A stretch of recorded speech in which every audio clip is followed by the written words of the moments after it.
Hello aspirants, இன்றைக்கான pattern ட்ராக்கிங்கில் நம்ம பார்க்க போகிற சப்ஜெக்ட் என்னென்னு பார்த்தோம்னா தமிழ் சொசைட்டியில் ஃபர்ஸ்ட் டாபிக், அதாவது ஆரிஜின் அண்ட் டெவலப்மெண்ட் ஆஃப் தமிழியன்ஸ்ன்னு கொடுத்துருக்காங்க சிலபஸில். அதில் வந்து பார்த்தோம்னா 14 கொஷின்ஸ் வந்திருக்கு.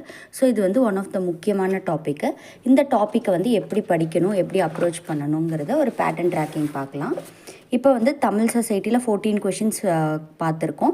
இப்போ ரீசெண்டாக ஃப்ரம் 2019 பார்த்தீங்கன்னா கண்டினியூஸாக வந்து இந்த டாப்பிக்லேருந்து கேட்டுகிட்டே இருக்காங்க. என்ன மாதிரி கேட்டிருக்காங்கன்னா, இன்ஸ்கிரிப்ஷன்ஸ், லிட்ரரி எவிடன்ஸ், தமிழ்ஸை பற்றின லிட்ரரி எவிடன்ஸ்லாம் என்னென்ன அப்படிங்கிற மாதிரி கேட்டிருக்காங்க. ஸோ அதனால் நம்ம எப்படி படிக்கணும்னு பார்த்தோம்னா, ஃபஸ்ட்டு பேசிக்காக ஏன்ஷியன் தமிழோட ஹிஸ்ட்ரியை படிச்சுக்கிட்டு என்ன கொஷின் என்ன எவிடன்ஸ் கேட்குறாங்களோ அந்த நேமை மட்டும் போட்டு பேசிக்காக படித்த கண்டென்ட் அப்படியே எழுதிடணும். இந்த மாதிரி பேட்டர்னில் படிங்க, இது ஈஸியாக இருக்கும். இந்த மெட்டீரியல் பற்றின டீட்டெயில்ஸ் வேணும்னா டைட்டிலில் கொடுத்துருக்க காண்டாக்ட் நம்பருக்கு காண்டாக்ட் பண்ணுங்கள்.